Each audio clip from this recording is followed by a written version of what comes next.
Coronavirus, la pandemia. ¿Cuáles son los síntomas?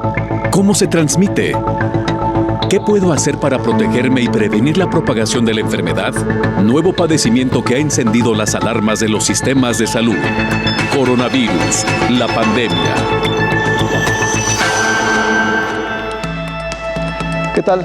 Gusto saludarle. Nuestro agradecimiento al contar con su compañía en nuestro programa 342 de Coronavirus, la pandemia, una producción de la Universidad de Guadalajara. Vaya también nuestro agradecimiento a las televisoras públicas de la República Mexicana y de América Latina, que nos siguen también en esta transmisión. Recordamos a usted que puede hacernos llegar sus opiniones, hacernos llegar sus comentarios por medio de nuestras redes sociales. Nos ubica en Twitter y en Facebook como Canal 44 TV. Igualmente dispuestos a recibir sus comentarios por la vía de WhatsApp en el 33 22 42 06 90, 33 22 42 06 90. Reiteramos la invitación a que nos acompañe y entramos en materia. El reporte desde Ginebra lo tenemos con Cristina Gallegos, corresponsal de EFE. Los casos globales de COVID-19 ascienden a los 102.400.000, según los datos de la Organización Mundial de la Salud, que registró en el día de ayer 500.000 nuevos contagios. Así, se mantiene la tendencia a la baja en contagios diarios ya iniciada hace más de 2 semanas. Los fallecidos en la pandemia se elevan a los 2.200.000, con las 11.989 muertes registradas durante el día de ayer. Expertos de la Organización Mundial de la Salud han expresado su preocupación por las nuevas restricciones impuestas por la Unión Europea a la exportación de vacunas o ingredientes para producirlas, algo que según ellos podría dificultar la lucha contra la pandemia. La Comisión Europea ha adoptado normativas que obligarán a las farmacéuticas que produzcan vacunas contra la COVID-19 en territorio comunitario a notificarle cuando quieran exportarlas fuera, y solo podrán hacerlo si las autoridades del país en el que tengan sus fábricas les dan el visto bueno para ello. Expertos de la Organización Mundial de la Salud explicaron que es absolutamente esencial que no se interpongan barreras y restricciones en un momento en el que las herramientas contra la pandemia son escasas y no se dispone de ellas en todos los lugares. Por otra parte, el director general de la Organización Mundial de la Salud, Tedros Adhanom Ghebreyesus, ha pedido a las personas que no pertenezcan a colectivos de alto riesgo en la COVID-19 que no se salten la cola en la vacunación. Tedros también repitió durante el foro de Davos su llamada a que los países ricos donen sus excedentes de vacunas anti-COVID, aunque el ministro de Salud alemán subrayó en el mismo foro que la opinión pública de su país aún no aceptaría esta medida.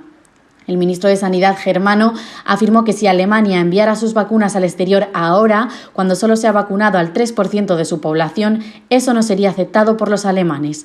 Minutos antes, Tedros aseguró que el nacionalismo de vacunas solo prolongará la pandemia, las restricciones y el sufrimiento humano y económico, por lo que reclamó a los gobiernos que ya disponen de gran cantidad de vacunas que tras inmunizar a sus grupos de riesgo compartan las dosis excedentes.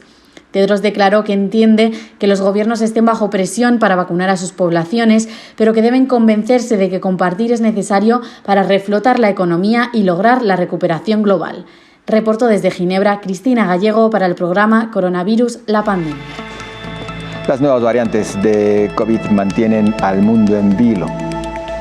Aquella esperanza que brilló al cierre del año con los primeros vacunados contra la COVID-19 en el mundo quedó opacada por la oleada mortal con la que arranca el 2021. Los países ricos quieren asegurarse de tener las vacunas, pero esta vez no se trata de recursos económicos nada más. Hay que esperar con una paciencia que ya se agotó desde el año pasado a que la producción aumente, a que surja otro tratamiento infalible, a que la gente se resguarde, a que se desahogue en los hospitales. Pero en vez de una tregua, las nuevas variantes del virus representan una terrible amenaza en el peor momento. La Organización Panamericana de la Salud informó que 3 variantes fueron encontradas en 14 países de la región. Hay preocupación ante la probabilidad de que el virus se propague con mayor rapidez y gravedad. Las mutaciones son una parte esperada de la propagación de cualquier virus, advirtió Sylvain Algeri, gerente de incidentes de la OPS. Respecto a las 2 variantes detectadas en Reino Unido y Sudáfrica, Algeri dijo que hasta el momento no parecen haber generado transmisión comunitaria en la región de las Américas. Hasta ahora, los casos parecen estar limitados a a personas que viajan desde los dos países o conectadas con personas que viajan desde esas naciones. La tercera variante, detectada en Amazonas, Brasil, es más prevalente a nivel local y los investigadores han sugerido recientemente un vínculo causal con el aumento observado durante las últimas semanas en la hospitalización en Manaos. El 18 de diciembre de 2020, Sudáfrica anunció la detección de una nueva variante, mientras que Japón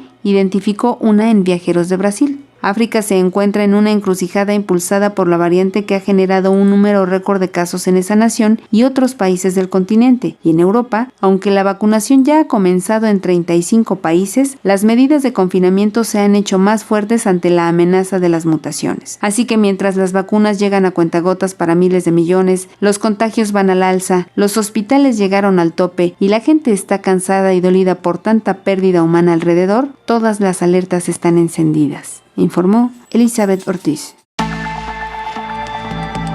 Ahora el infectólogo Héctor Raúl Pérez Gómez nos explica sobre cada una de las cepas de la variante COVID-19 detectada en diversos países. Se ha puesto particular atención a 3 cepas. Una de ellas, la originada a mediados del año 2020 en Inglaterra, en Kent específicamente, o al menos ahí detectada, y que fue publicada por el mes de septiembre, más o menos. Esta nueva cepa, desde casi el inicio de su detección, se demostró que tenía un 70% más alta probabilidad de contagio, comparada con la cepa original de Wuhan de finales del 2019.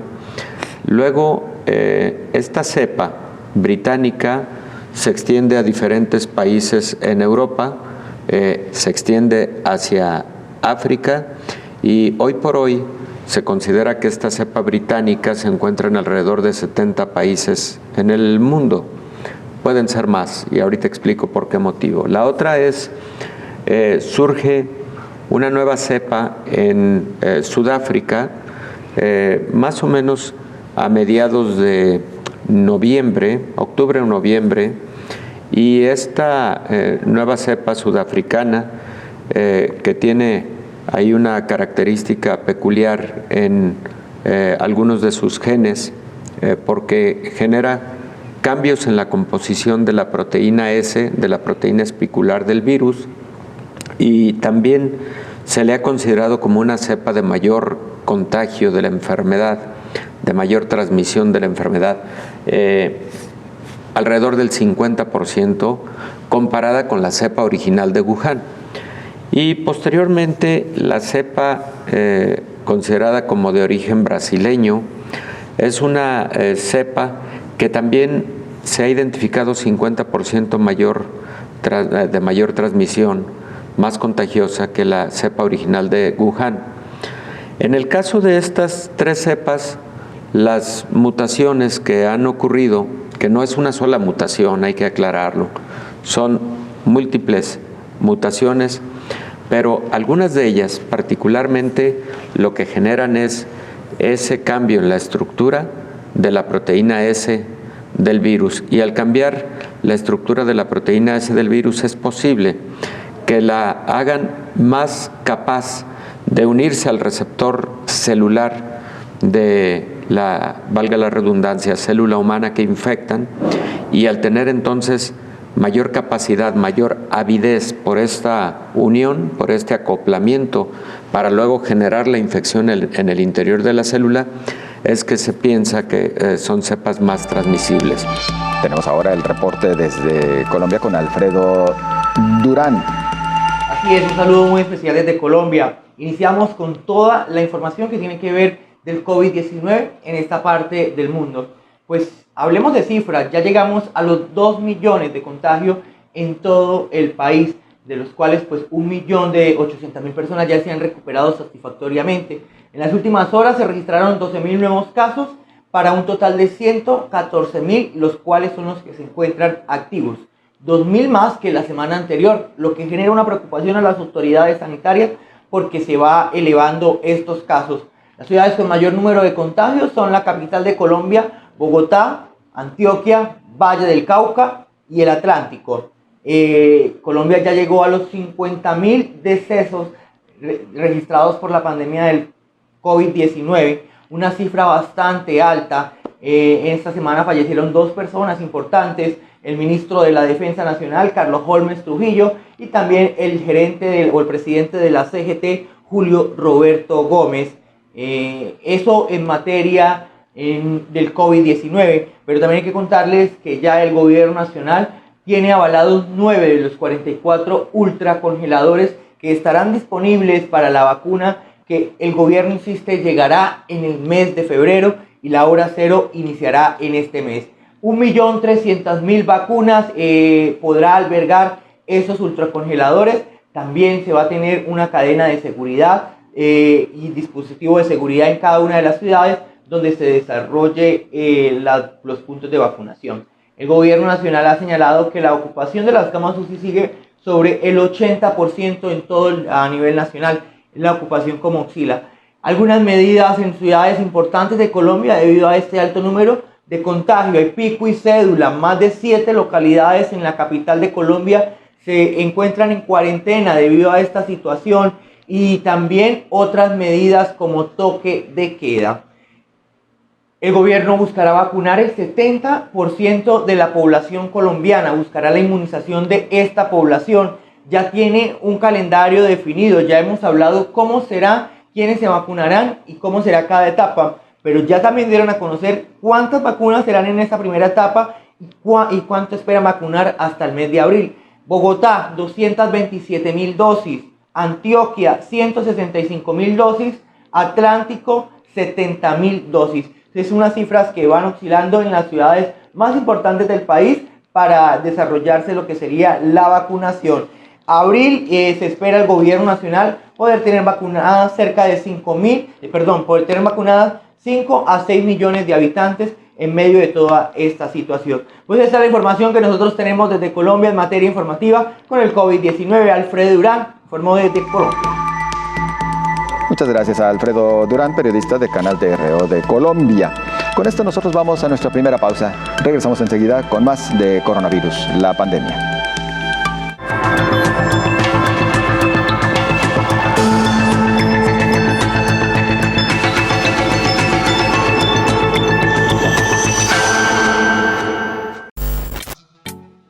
Para evitar contagiarte de la enfermedad COVID-19, cada vez que salgas a la calle debes tomar un distanciamiento de 2 metros entre cada persona.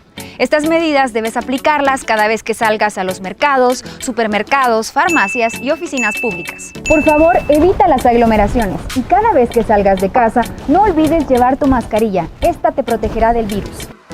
Este es un mensaje de la Universidad de San Carlos de Guatemala.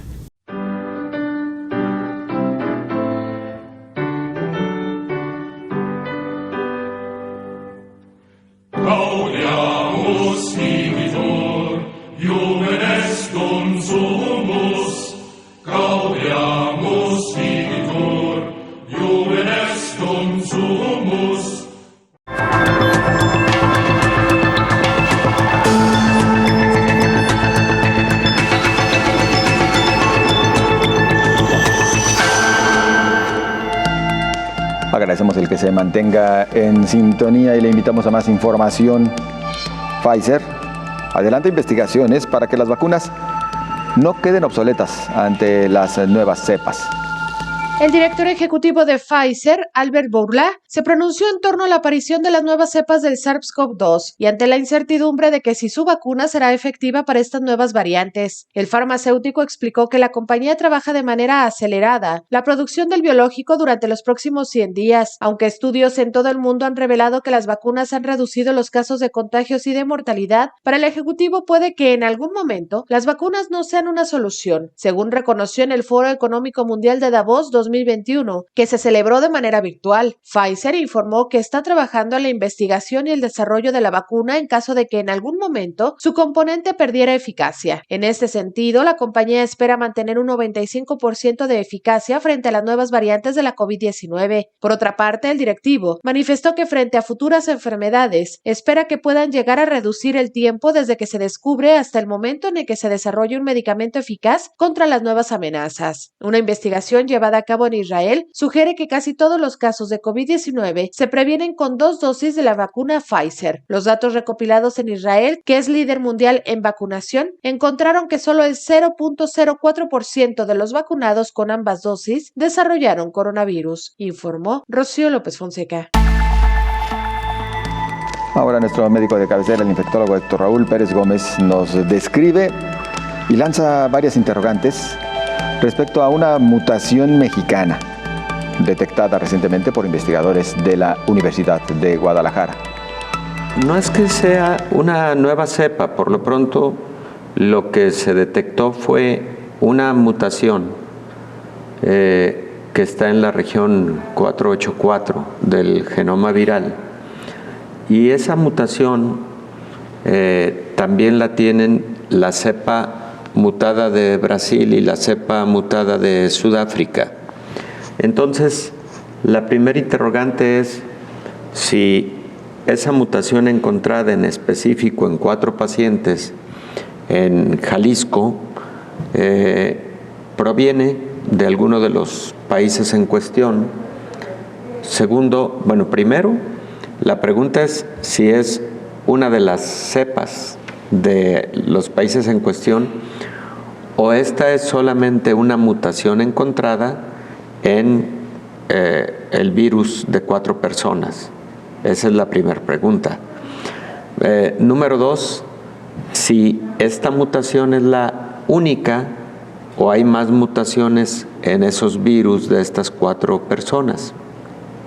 Porque cuando hablamos de las nuevas cepas, por ejemplo la británica, la sudafricana y la brasileña, estamos hablando de cepas que tienen no solo una mutación, tienen múltiples mutaciones. Frecuentemente se le da más atención a algunas de las mutaciones. ¿Por qué se les da más atención? Bueno, porque tienen un significado más importante en cuanto al comportamiento clínico de la enfermedad. Por ejemplo, la pregunta es, ¿y es más grave o menos grave la enfermedad con determinada mutación? Otra de las grandes preguntas es, ¿esa mutación en particular o esa cepa, esa variante, puede generar mayor resistencia al buen desempeño de las vacunas? Es otra pregunta. ¿Es más letal? Y la otra pregunta es, ¿modifica, por ejemplo, la estructura y la metodología de las pruebas de laboratorio que se tienen actualmente? O sea, ¿pueden variar los resultados de laboratorio? Todas esas preguntas se tienen que contestar cuando se identifica una determinada mutación. El tipo de estudios que se realizan en los laboratorios de biología molecular o de genómica viral, o microgenómica, son estudios de secuenciación del genoma viral. La secuenciación del genoma viral, como te decía, es como hacerle una lectura completa a la estructura del genoma del virus e identificar si en alguna región en particular existe algún cambio de aminoácidos particularmente que pudieran eventualmente generar modificaciones a los componentes del virus, en este caso la proteína espicular de la superficie viral. Pero los cambios o mutaciones que pueden ocurrir en determinado lugar del genoma viral pueden afectar a diferentes componentes. Hay que recordar que este virus utiliza mucho de su propia maquinaria, pero también de la maquinaria de la célula que infecta para poderse reproducir, para poderse replicar. Y entonces un cambio en otro lugar del genoma viral puede provocar una proteína con una estructura diferente que la puede convertir en más eficiente para replicar, o también lo contrario. Hay mutaciones que luego generan que los microorganismos sean menos eficientes para multiplicarse o para causar enfermedad. Puede ocurrir en los dos sentidos, Belén. Y hay algunas mutaciones que parecen no tener ningún significado desde el punto de vista de su capacidad reproductiva o replicativa y tampoco desde el punto de vista clínico. Tenemos ahora el reporte con Jorge Largo, periodista de El Correo Diario de Ecuador.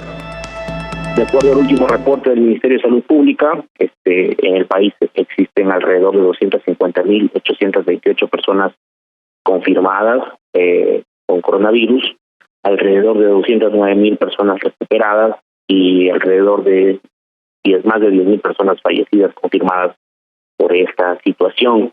El país actualmente está convulsionado, un poco consternado, vive un luto a nivel del Ecuador, a puertas también de un proceso electoral que se avecina. El próximo domingo 7 de febrero estaríamos eligiendo presidente de la República y asambleístas en medio de una crisis sanitaria y una crisis económica muy fuerte.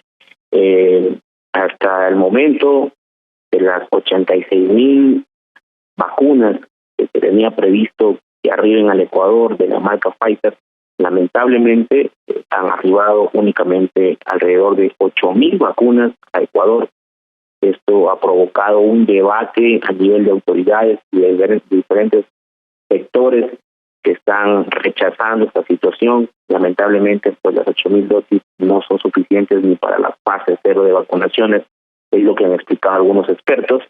A esto se suma el escándalo que ha generado esta situación, pues la decisión del ministro de haber vacunado primero aparte de sus familiares que se encontraban en algunas clínicas privadas de la ciudad de Quito.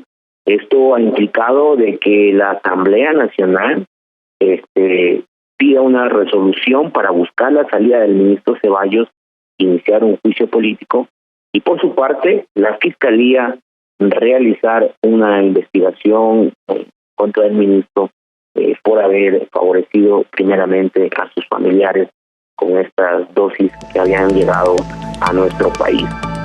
Si nos permite, vamos a una brevísima pausa. Regresamos enseguida.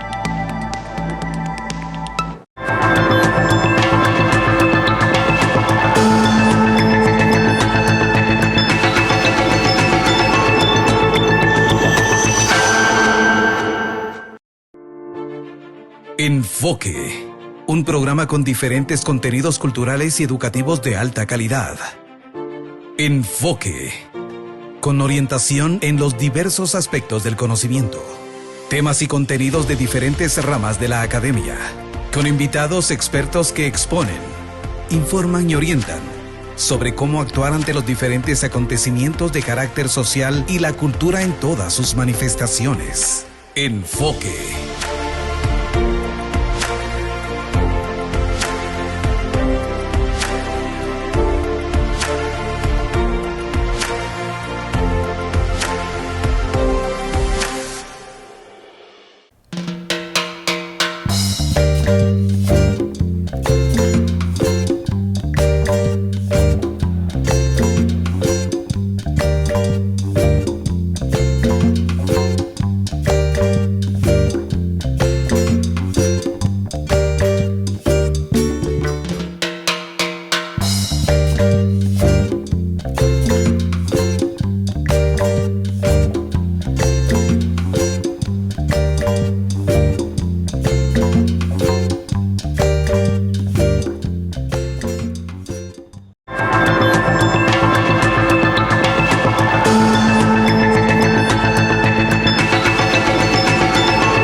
Agradecemos que continúe con nosotros y vamos a lo siguiente. Mire, preguntas que continuamente se hace la mayoría de la población respecto al tema de las vacunas. Hay quienes mantienen sus dudas, quienes tienen miedo, hay quienes simplemente dicen yo no, pero también otras personas que dicen lo único que requiero es más información para tener seguridad y acudir a aplicarme la vacuna apenas me resulte posible. Algunas de las preguntas son: ¿realmente resultan seguras estas vacunas que se han desarrollado con tanta rapidez? ¿Cuáles son las reacciones normales? O bien, ¿cuáles son los efectos secundarios que se pudiesen presentar? Acompáñenos a este reporte con Rocío López Fonseca. A un mes del despliegue de vacunación por COVID-19 en el mundo, se han presentado varias reacciones adversas, algunas leves, otras más graves, llamadas anafilaxis. Sin embargo, el riesgo-beneficio de ser vacunado contra la COVID sigue siendo mucho mejor recibir el biológico que no recibirlo. Como todos los medicamentos nuevos, las vacunas que han sido autorizadas para proteger contra el nuevo coronavirus vienen con algunas preocupaciones de seguridad y efectos secundarios. Muchas personas que recibieron las 2 primeras inyecciones autorizadas en Estados Unidos, América Latina y Europa, la Pfizer y BioNTech y de Moderna, han experimentado fiebre, dolor de cabeza y dolor en el sitio de la inyección. Estos efectos secundarios generalmente desaparecen rápidamente. En Israel, país más avanzado en cuanto a la vacunación contra la COVID, debido a un acuerdo especial con la farmacéutica Pfizer, productora de la vacuna Pfizer-BioNTech, no han reportado efectos adversos graves. Los resultados preliminares de la vacunación contra el coronavirus en ese país muestran que la vacuna parece ser efectiva en reducir tanto las infecciones como los casos que requieren hospitalización, informó Rocío López Fonseca. En el mundo, 1 de cada 100,000 personas que son vacunadas llega a presentar algún evento adverso grave. Esto es lo que nos expuso el infectólogo Héctor Raúl Pérez Gómez al señalar la importancia de transparentar los resultados preliminares sobre el biológico de COVID-19. Está muy bien que esté transparentándose el resultado de la vacunación, tanto en términos de las personas que van recibiendo el biológico y también, por supuesto, quienes han tenido algún evento adverso. Los eventos adversos los dividimos en 2 grupos, los graves y los eventos adversos leves o comunes. Los eventos adversos comunes los presentan alrededor del 10% de las personas que están recibiendo estos biológicos, particularmente la vacuna de Pfizer, que ha sido una de las que más ha publicado sus resultados de fase 2 y de fase 3. Pero en general te diría que las vacunas como AstraZeneca, la vacuna Moderna, la vacuna de Pfizer, tienen ese porcentaje de eventos adversos leves, comunes, y estos eventos adversos, 10% decíamos de quien recibe el biológico, incluyen dolor en el sitio de la aplicación, puede existir un poco de dolor de cabeza, dolores musculares o articulares leves, habitualmente elevación también leve de la temperatura corporal, puede existir dolor en los globos oculares, insisto, 10% de las personas, y se presentan en el lapso de entre 24 y 48 horas. Pero los eventos adversos graves ya está razonablemente aceptado que se presentan en 1 de cada 100,000 personas que reciben estos biológicos, 1 de cada 100,000.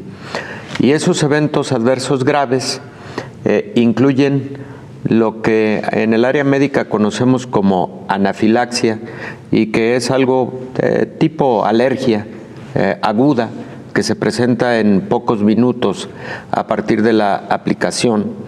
Esa anafilaxia aguda y severa puede incluir edema de la laringe o edema de la glotis, lo que puede generar un poco de dificultad o un mucho de dificultad para respirar. Algunos pacientes han presentado síndromes convulsivos y algunos pacientes han presentado hipotensión arterial. Entonces, estos eventos adversos se presentan solo en 1 de cada 100,000 vacunados, Por ese motivo, Omar, y con esto termino este primer comentario, es fundamental que las personas que reciben esta o cualquier biológico tengan 30 minutos por lo menos de observación en el lugar en donde fueron vacunados, pero además los módulos de vacunación deben contar con equipo adecuadamente entrenado, me refiero a personal médico, y también insumos y equipamiento para poder atender una emergencia de esta naturaleza. Y así se está haciendo, No es exclusivo de la vacuna de COVID, y hay que decir que para todas las vacunas el protocolo correcto es, una vez que se aplica la vacuna, el niño, la señora, el adulto mayor, etcétera, deberán permanecer media hora por lo menos en vigilancia del personal de la salud que aplicó el biológico. En general, con respecto a si desayunar o no desayunar, no existe una recomendación específica. Yo creo que razonablemente, si te van a vacunar temprano, en tempranas horas del día, mejor no desayunar, precisamente con el propósito de que si vas a requerir algún tipo de atención médica, pues estés en esa condición de ayuno. Pero en específico no hay una recomendación. Las personas pueden tomar alimentos y eventualmente lo que sí se recomienda es lo siguiente: manifestar a quien te va a aplicar la vacuna, porque de hecho está organizado de tal manera que primero se te hace un cuestionario sobre tus antecedentes médicos, y entre esos antecedentes se te pregunta respecto de si has tenido alergias importantes a alimentos, a algunos medicamentos, o has tenido anafilaxia o alergias a otras vacunas. Cuando han sido esos antecedentes y antecedentes de eventos adversos graves a otra vacuna o incluso a algunos medicamentos, se han tomado decisiones de preferiblemente no vacunar y esperar a otro tipo de biológicos que pudieran no generar este tipo de eventos en algún paciente en particular. Las vacunas que mejores resultados, por lo menos publicados en los artículos de ciencia internacionales, están en el orden de 95% de efectividad. Entonces todavía queda ahí un porcentaje menor, pero existe un porcentaje en donde puede no haber una buena respuesta inmune y las personas pueden tener susceptibilidad a infectarse por COVID-19. Evidentemente, un biológico de esta naturaleza debe ponerse siempre a la vista de la comunidad científica, y allá al inicio, cuando el presidente de Rusia, Vladimir Putin, hace el anuncio de que Rusia ha desarrollado una vacuna y de hecho la ha aplicado ya en fase 2, etcétera, la comunidad científica pues se quedó con el deseo de conocer con detalle todo lo que había previamente de la fase preclínica, la fase 1, la fase 2, cuántos pacientes habían sido incluidos, cómo se había comportado la respuesta inmune, etcétera, etcétera, ¿no? Entonces esta publicación de Lancet, insisto, la esperábamos porque siempre hubo mucha expectativa al respecto de la eficacia y la seguridad de Sputnik V, y ahora pues sabemos que 92%, yo creo que es un buen porcentaje de efectividad. Yo creo que la población debe tener confianza respecto de esta vacuna desarrollada por Rusia, y me parece que es una buena oportunidad, una oportunidad adicional para lograr mejor cobertura en más corto tiempo. Lo he dicho en diversos momentos, México creo que ha hecho una buena decisión en cuanto a convenios con múltiples farmacéuticas, porque ninguna farmacéutica estaría en capacidad de dotar la cantidad de vacunas que requiere México para vacunar al 75% al menos de su población. Había que hacer eso, un convenio con Pfizer, convenio con AstraZeneca, convenio con Rusia y también convenio con los institutos biotecnológicos de China que tienen el desarrollo de las vacunas CanSino, que parecen tener también un desempeño del 94-95% de eficacia y también un alto grado de seguridad. Yo creo que entonces es un buen anuncio, es una publicación esperada, que bueno que ya el día de ayer aparece en Lancet, tal como lo comentas, y de que parece tener un buen desempeño inmunológico. Tenemos para usted ahora un reporte desde el Reino Unido y para ello saludamos a Raúl Bové. Buenos días a todo el auditorio de Canal 44. Aquí en Reino Unido la campaña de vacunación continúa a pleno rendimiento y según los últimos datos oficiales ya hay más de 9 millones de personas vacunadas. Al ritmo actual, el sistema de salud inglés distribuye 2,7 millones de primeras dosis a la semana, por lo que el gobierno británico podría conseguir su objetivo de vacunar a 15 millones de personas correspondientes a los 4 grupos prioritarios antes del 15 de febrero. Reino Unido quiere vacunar a su población cuanto antes y ya se han asegurado más de 407 millones de dosis de diferentes vacunas. En cambio, es difícil medir con exactitud su efectividad, ya que varía dependiendo de sus productores. Tenemos desde Moderna y Pfizer, que aseguran un 95% de efectividad, hasta la recién llegada de Johnson & Johnson, que reportó un 66%. Sin embargo, la aparición de nuevas cepas como la brasileña o la sudafricana ha suscitado dudas sobre cómo responderán las vacunas a estas nuevas variantes del virus, que en casos como la vacuna de Moderna ya han anunciado que podrían llegar a ser hasta 6 veces menos eficaces. Por el momento no se conocen casos de efectos secundarios graves y duraderos causados por la vacuna. Según el sistema de salud inglés, algunos de los más habituales son la hinchazón en el lugar de la inyección, el dolor de cabeza, el dolor muscular o la fiebre, aunque uno menos común es la inflamación de las glándulas, que podría durar hasta 2 semanas, pero es señal de que el sistema responde a la vacuna. Reportó desde Reino Unido Raúl Bové para el programa Coronavirus la Pandemia. Muchas gracias a Raúl Bové, corresponsal de EFE en el Reino Unido. Con eso vamos a la pausa. Regresamos enseguida.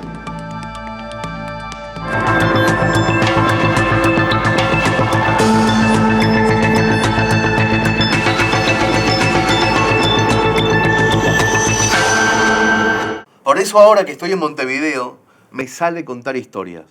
La de la modista que un día se convirtió en presidenta, o la historia de un tipo que una tarde se propuso hacer una revista de fútbol, y hay más.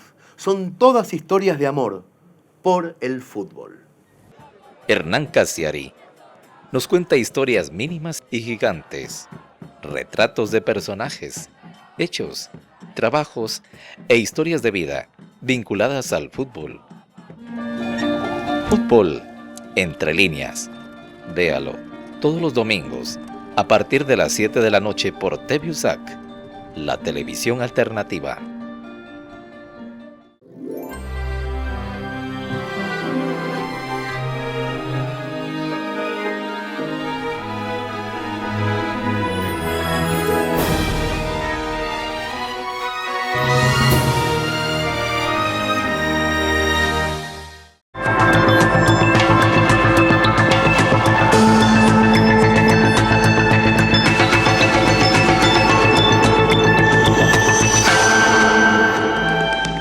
Continuamos con usted y con más información. Recuerde que puede hacernos llegar sus comentarios a través de las redes sociales, Canal 44 TV en Facebook y Twitter.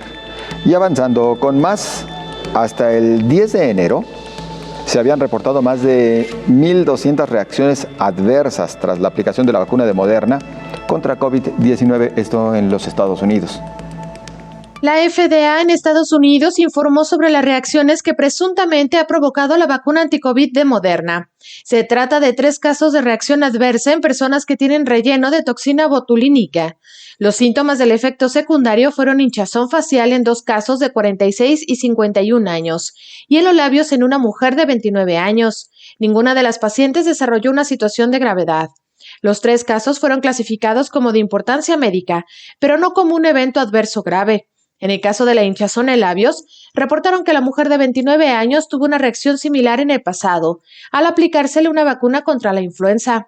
Por su parte, la Sociedad Americana de Cirugía Dermatológica informó que no se han presentado algún efecto relacionado con el relleno facial en ensayos de otras vacunas. Detallaron que estas reacciones generalmente se resuelven sin tratamiento.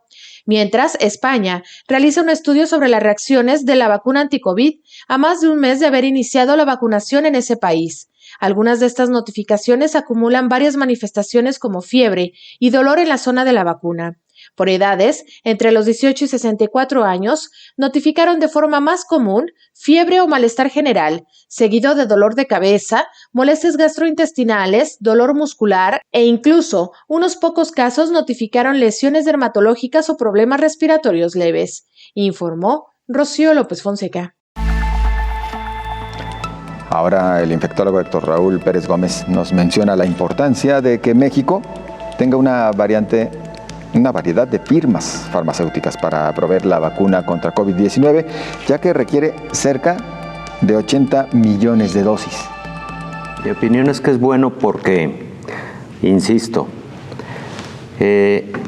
ninguna farmacéutica hubiera podido dotar de la cantidad de vacunas que requiere México. México requiere por lo menos 80 millones de vacunas para tener al 75% de su población vacunada, y estamos hablando por lo pronto de población mayor de 16 años de edad, pero muy pronto van a aparecer las publicaciones de la vacuna en niños, de la vacuna contra COVID-19, y ojo con esto, Omar, porque muy pronto el mundo va a tener que ampliar sus protocolos para incluir también a la población infantil a la vacunación contra COVID-19, y esto ya lo verás, tal como lo estamos comentando en esta mesa, no tarda en ocurrir. Entonces, creo que es bueno porque si estamos hablando de vacunas en donde la mayor parte de ellas están publicando resultados de eficacia por arriba del 90%, 92% en el caso de Sputnik, en la publicación de ayer, es publicación de hoy en la madrugada, por cierto. De hoy en la madrugada, así es. Estamos entonces en la condición de poder cubrir a un mayor número de la población.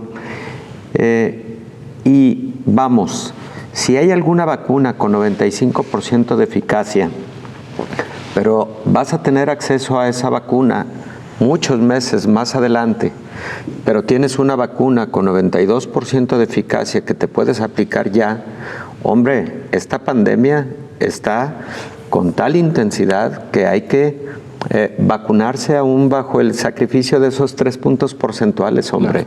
Entonces, por eso, mi opinión es que fue buena estrategia firmar con distintas farmacéuticas y países, no se diga, por ejemplo, con el grupo colaborativo COVAX, en el que México participó, es una iniciativa de la Organización Mundial de la Salud formidable. Entonces, lo que no debe ocurrir, que quede aquí claro, es que si te pones la primera dosis de Pfizer, te deberás poner la segunda dosis de Pfizer. Y no hacer una combinación. Y no hacer un collage, ahí sí. Y no está previsto, no está ni siquiera pensado como tal, por lo menos yo no lo he escuchado, y ahí sí creo que definitivamente no sería lo ideal. Como no sería lo ideal tampoco extender el tiempo de la segunda dosis, que puede darse en el caso de México. Fue anunciado, esperemos que finalmente no ocurra, pero fue anunciado que por motivo de nueva cuenta de retraso en la entrega de Pfizer, podría, en lugar de aplicarse a los 21 días extenderse hasta los 42 días la segunda dosis. Esperemos que no ocurra. La publicación habla de 0.3%, es una proporción muy baja. Los principales fueron anafilaxia, pero fíjate, algo que me parece importante es que se presentaron en la misma proporción, estadísticamente hablando, en el grupo que recibió placebo versus el grupo que recibió vacuna. Este estudio es con 22,000 pacientes, para empezar. Este estudio incluye alrededor de 5,500 en el grupo placebo y el restante, alrededor de 16,500, es el grupo que recibió vacuna. Entonces, la proporción de eventos adversos graves ocurrió en forma similar. Y la otra situación es que en toda esta casuística de 22,000 personas incluidas en el estudio, hubo 4 fallecimientos, pero no por motivo de la vacuna, sino por enfermedades preexistentes que tenían las personas que participaron en el estudio, ¿no? Eran personas con alguna enfermedad cardiovascular, etcétera, y al analizar el motivo del fallecimiento fue propio de la enfermedad de base. No podemos en este momento todavía decir cuánto tiempo dura la inmunidad generada por la vacuna. Ya hay algunas publicaciones, por supuesto, pero el motivo por el que no podemos ser categóricos en la respuesta es el siguiente. Hay personas que recibieron la vacuna, por ejemplo, hace 8 meses y al día de hoy siguen teniendo buenos niveles de anticuerpos, buenos niveles de células del sistema inmune, pero es que es el seguimiento que llevamos hasta ahora. Esta cohorte, este grupo de personas deberá seguir investigándose a lo largo de los próximos meses para poder definir si en algún momento empiezan a declinar la cantidad de anticuerpos o de células del sistema inmune, que entonces requiera de un refuerzo y entonces poder responder a esta pregunta. Posiblemente sí sea una vacuna que va a requerir refuerzos cada determinado tiempo. Lo que hemos conocido a través de publicaciones científicas muy sólidas es que, por ejemplo, personas que tuvieron COVID-19, personal de la salud, por ejemplo, ha seguido manteniendo buenos títulos de anticuerpos y de células de la respuesta inmune hasta 8 meses después, en el 93% de quienes tuvieron COVID-19. Entonces, quizás la inmunidad siga siendo de muy buena calidad 1 año después de la vacuna, pero todavía no llega ese tiempo para poder tener esa definición. Vamos ahora a conocer lo que ocurre en Honduras en torno a la COVID-19. Saludamos a Naomi Mesa. Este pasado sábado por la noche, el presidente de la República informó que unas 800,000 vacunas contra el COVID-19 llegarían la segunda quincena de febrero a Honduras. Ya ha activado el plan de vacunación nacional que prioriza un total de 297,150 personas en la fase 1 de vacunación. La Secretaría de Salud informó que recibirá el primer lote en 2 partes, por lo que la distribución será de la siguiente manera. En la primera fase se vacunarán 80,000 trabajadores de la salud del sector público y privado, 2,000 adultos mayores concentrados en asilos y centros de cuidado diurno. Asimismo, 143,714 adultos mayores de 60 años con una o más enfermedades crónicas. También a 8,325 miembros del personal del Cuerpo de Socorro y 33,491 elementos del personal de seguridad. Ante el alarmante aumento de casos por COVID-19 en el país y el aumento de muertes de personal de salud, médicos sanpedranos realizan una protesta pidiendo a la ciudadanía que tengan más conciencia sobre los cuidados que toma y pidiendo a las autoridades que se aumenten las medidas de contingencia. Y es que lamentablemente Honduras ya sobrepasa los 147,800 casos positivos por COVID-19. Se reportan más de 60,800 personas recuperadas, pero con el lamentable deceso de más de 3.600 hondureños. Sin embargo, debido a las próximas elecciones primarias a celebrarse este mes de marzo, se ha visto la concentración de personas debido a las campañas políticas que los partidos han realizado, arriesgándose con sus activistas a contagiarse con COVID-19 por no cumplir con las medidas sanitarias recomendadas por las autoridades. Es por esto que el gobierno de Honduras y el CNE pidieron a la población y a los políticos que participarán en las elecciones internas en marzo el estricto cumplimiento de las medidas sanitarias recomendadas por las autoridades para evitar la propagación de COVID-19. Les seguimos recordando a los hondureños que se cuiden en todo momento. No olviden las medidas de bioseguridad y que de no ser necesario no salgan de su casa. Para Coronavirus la Pandemia, informó Naomi Mesa de STV Telebásica. Gracias a Naomi Mesa, periodista de STV Telebásica de Honduras. Es así como estamos llegando al final de este espacio. Agradecemos a usted su compañía y recuerde, mañana una emisión más de Coronavirus, la Pandemia. Coronavirus, la pandemia.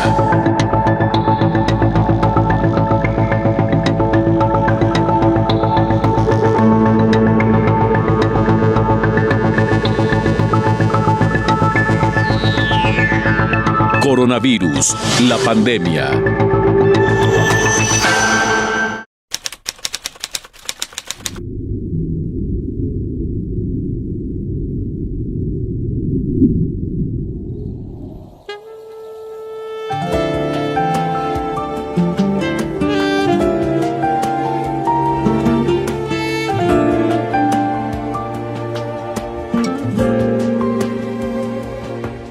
No pierdo la esperanza, no pierdo la calma, no pierdo mi fe aunque vea lo que pasa. Estoy aquí para agradecer lo que tengo. No pierdo lo que amo, soy libre, aún lo siento. Camino hacia el frente guardando mi futuro. Estoy aquí, seguro bajo un techo. Sé que todo pasará. Sé que estaremos bien. Por nada lo dudo. Guardo la fe, guardo la calma, esperando los mejores días y nueva luz. Guardo mi hogar, guardo mi nación. Mi parte yo haré, Su parte Dios hará.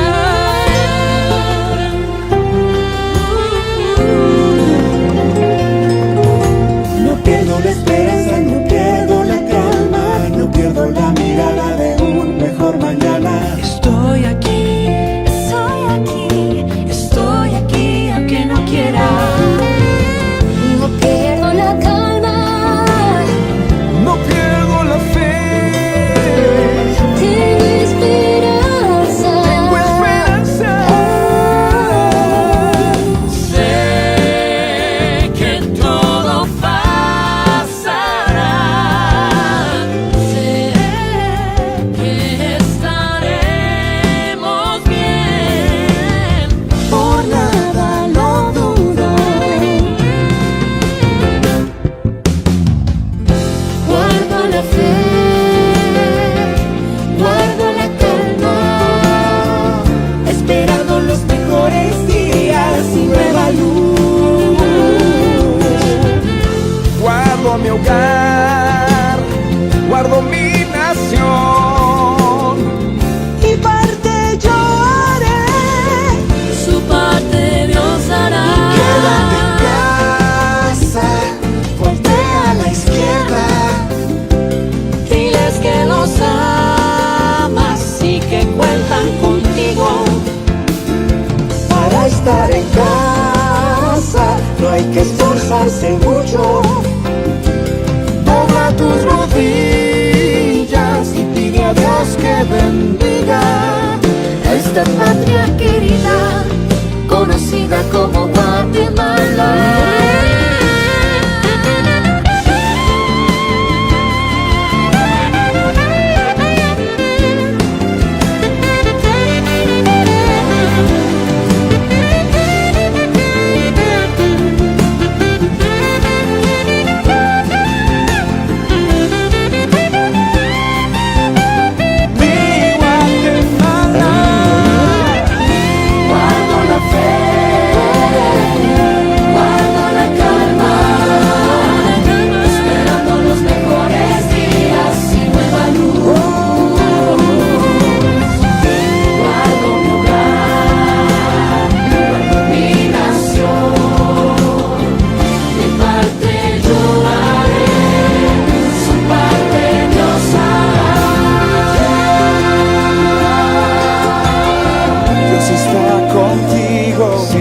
es contigo,